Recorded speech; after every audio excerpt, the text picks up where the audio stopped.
নমস্কার, আজকের এই বিশেষ বিশ্লেষণে আপনাদের স্বাগত। রাজনীতি ব্যাপারটা সবসময়ই কৌতূহলোদ্দীপক, তবে মাঝে মাঝে এমন কিছু মুহূর্ত আসে যা পুরো হিসেব নিকাশ একেবারে পাল্টে দেয়। আজ আমরা কথা বলবো পশ্চিমবঙ্গের রাজনীতিতে সম্ভাব্য এমনই একটি বিশাল পরিবর্তন নিয়ে। প্রাপ্ত তথ্যের ভিত্তিতে করা একটি চমৎকার স্টাডি আজ আমরা বিশ্লেষণ করব। দেখব ঠিক কী ঘটেছিল এবং কেন এই পরিবর্তনটা এত বেশি তাৎপর্যপূর্ণ। আজকের এই বিশ্লেষণে আমরা মূলত 6টি বিষয় নিয়ে কথা বলবো। প্রথমে দেখে নেব 4 রাজ্যের ফলাফল, এরপর বাংলায় নতুন যুগ, বাংলার রাজনৈতিক ইতিহাস, এই পরিবর্তনের পেছনের আসল কারণ, বিজয়ী কৌশল এবং একেবারে শেষে আপনাদের জন্য থাকবে একটি চূড়ান্ত প্রশ্ন। প্রথমেই চলুন একটু জাতীয় প্রেক্ষাপটটা দেখে নিই। 4 রাজ্যের নির্বাচনী ফলাফল। এই 4 রাজ্যের দিকে তাকালেই বুঝবেন কী ধরনের অভাবনীয় সব পরিবর্তন ঘটছে চারপাশে। আসাম এবং পুদুচেরিতে বিজেপি ক্ষমতা ধরে রাখছে, কিন্তু কেরালায় দেখুন বামেদের সরিয়ে জায়গা করে নিচ্ছে কংগ্রেস। তামিলনাড়ুর চিত্রটা আরও চমকপ্রদ, সেখানে অভিনেতা বিজয়ের দলের দারুণ উত্থান দেখা যাচ্ছে এবং সূত্র জানাচ্ছে ডিএমকে তৃতীয় স্থানে নেমে গেছে। তবে এই এত সব বৈচিত্র্যময় ফলাফলের মধ্যেও একটি রাজ্যের ফলাফল সবার মনোযোগ কেড়ে নিয়েছে, আর সেটাই হলো আমাদের আলোচনার মূল ফোকাস। বাংলায় এক নতুন যুগ। পশ্চিমবঙ্গ এমন একটা রাজ্য যেখানে চট করে সরকার বা মুখ্যমন্ত্রী বদল হয় না। দীর্ঘমেয়াদী শাসন এখানকার রাজনীতির একটা সাধারণ বৈশিষ্ট্য, আর ঠিক এই কারণে এই পরিবর্তনটা এত বেশি গুরুত্বপূর্ণ। পরিসংখ্যানগুলো একবার দেখুন।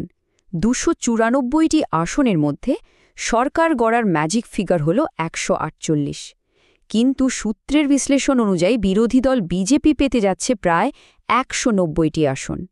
অন্যদিকে গত 15 বছর ধরে ক্ষমতায় থাকা শাসক দল টিএমসি 100-র নিচে নেমে আসছে। প্রজেকশন বলছে তারা 95টি আসন পেতে পারে। আপনারা বুঝতেই পারছেন, এটা কোনো সাধারণ হারজিত নয়, এটা রীতিমতো একটা রাজনৈতিক ভূমিকম্প। তো আপনাদের মনে নিশ্চয়ই প্রশ্ন জাগছে, এই বিপুল সংখ্যক আসন ঠিক কোথা থেকে আসছে? সূত্র জানাচ্ছে যে উত্তরবঙ্গে বিরোধীরা আক্ষরিক অর্থে ক্লিন সুইপ করেছে। এর পাশাপাশি পশ্চিম সীমান্ত এবং ঝাড়খণ্ড সংলগ্ন এলাকাগুলোতেও তারা বিপুল সমর্থন পেয়েছে, আর এইভাবেই শাসক দলের 15 বছরের আধিপত্যে একটা বড়সড় ফাটল ধরেছে। তবে কেন এই পরিবর্তনটা এত বড় সেটা বুঝতে হলে আমাদের একটু বাংলার রাজনৈতিক ইতিহাসে ফিরে তাকাতে হবে। ইতিহাস ঘাটলেই পরিষ্কার হয়ে যায় কেন বাংলায় সরকার বদল একটা বিরল ঘটনা। স্বাধীনতার পর থেকে 1977 সাল পর্যন্ত ছিল কংগ্রেসের আধিপত্য। এরপর টানা 34 বছর শাসন করে বামফ্রন্ট। এরপর 2006 সালের টাটা কারখানার সেই ঐতিহাসিক প্রতিবাদ বাম শাসনে বড় ধাক্কা দেয় এবং 2011 সালে তৃণমূল কংগ্রেস ক্ষমতায় আসে। এরপর তারাও টানা 15 বছর শাসন করে। মানে বুঝতেই পারছেন, এখানকার মানুষ চট করে সরকার বদলায় না। তাহলে বর্তমান বিরোধী দলের এই হঠাৎ উত্থান হল কিভাবে? 2014 সালেও কিন্তু রাজ্যে তাদের অস্তিত্ব প্রায় ছিলই না। আসল গেম চেঞ্জার ছিল 2019 সালের লোকসভা নির্বাচন। 2014 সালের মাত্র 2টি আসন থেকে অভাবনীয়ভাবে 2019 সালে তারা সরাসরি 18টি লোকসভা আসনে জয়লাভ করে। বলতে গেলে সেখান থেকেই তাদের প্রধান বিরোধী শক্তি হিসাবে পথ চলা শুরু। এবার সবচেয়ে গুরুত্বপূর্ণ পয়েন্টে আসা যাক। এই পরিবর্তনের পেছনের আসল কারণগুলো কি?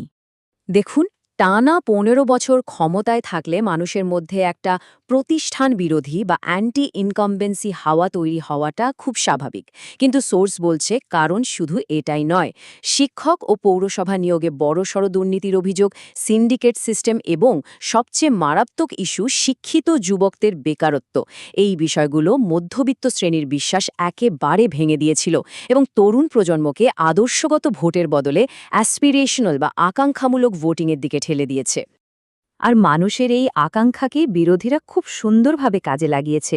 একদিকে শাসক দলের মূল ফোকাস ছিল কন্যাশ্রী বা লক্ষ্মীর ভাণ্ডারের মতো সফল জনকল্যাণমূলক প্রকল্পগুলোর ওপর। অন্যদিকে বিরোধীরা এসে বলল যে তারা কল্যাণমূলক প্রকল্পগুলো বন্ধ তো করবেই না, বরং সেটা দুর্নীতিমুক্ত উপায়ে মানুষের কাছে পৌঁছে দেবে। এর পাশাপাশি তারা শিল্প করিডোর ও কর্মসংস্থানের প্রতিশ্রুতি দিল।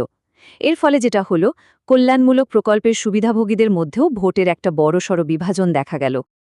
এর সাথে আর একটা বড় ফ্যাক্টর কাজ করেছে, আইন শৃঙ্খলা।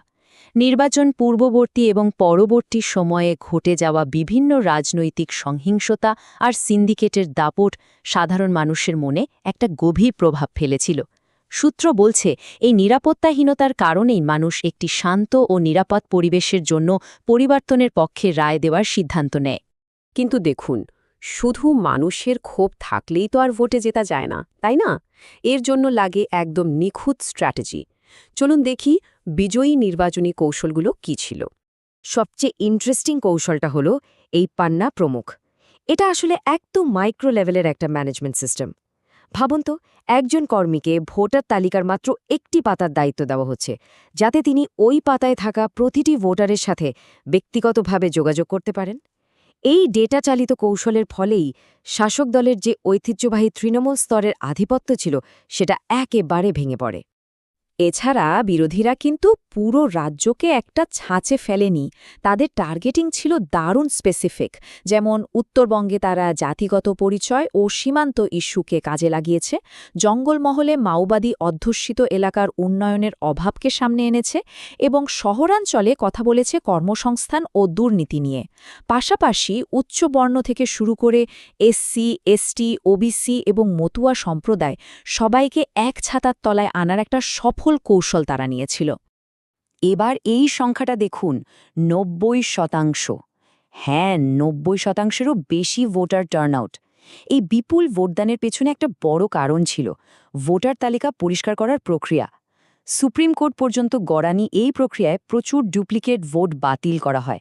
ফলে যারা রাজ্য ছেড়ে চলে গেছেন বা মারা গেছেন তাদের নাম বাদ পড়ার ফলে প্রকৃত ভোটারদের এই বিপুল অংশগ্রহণ আমরা দেখতে পেয়েছি। নেতৃত্বের দিক থেকেও কিন্তু কৌশলগুলো একেবারে আলাদা ছিল। বিরোধীদের রাজ্যে বড় কোনো মুখ ছিল না, তাই তারা সরাসরি প্রধানমন্ত্রী মোদীকে সামনে রেখে স্থানীয় নির্বাচনকে জাতীয় নিরাপত্তা ও উন্নয়নের সাথে যুক্ত করেছিল। অন্যদিকে সূত্রের বিশ্লেষণ বলছে, শাসক দলের বড় ত্রুটি ছিল অতিরিক্ত আত্মবিশ্বাস। তারা কেবল জনকল্যাণমূলক প্রকল্পের ওপর ভরসা করেছিল, দুর্নীতির অভিযোগগুলোর কোনো জোরালো জবাব দিতে পারেনি এবং তাদের প্রার্থী নির্বাচনেও বেশ কিছু গলদ ছিল। বিশ্লেষণের একেবারে শেষে চলে এসেছি আমরা। এতক্ষণ তো দেখলাম কিভাবে দীর্ঘদিনের একটি শাসক দলের পতন আর একটা সুসংগঠিত শক্তির উত্থান ঘটে। একটি চূড়ান্ত প্রশ্ন দিয়ে শেষ করব আজকের পর্ব। বিদায় নেওয়ার আগে বাংলার ইতিহাস থেকে একটা ভাবনার খোরাক দিয়ে যায় আপনাদের। পশ্চিমবঙ্গের রাজনীতিতে বামফ্রন্ট আমলের কথা বলতে গেলে অপারেশন বর্গায়ের নাম কিন্তু বারবার ঘুরে ফিরে আসে। আপনাদের কি জানা আছে এই অপারেশন বর্গা ঠিক কী ছিল আর গ্রামীণ বাংলায় এর প্রভাব কতটা সুদূরপ্রসারী ছিল? একটু সময় নিয়ে এর উত্তরটা খুঁজবেন, দেখবেন রাজনৈতিক ইতিহাসটা আরও পরিষ্কার হয়ে যাবে। আজকের মতো এখানেই শেষ করছি। শেখার আগ্রহ বজায় থাকুক।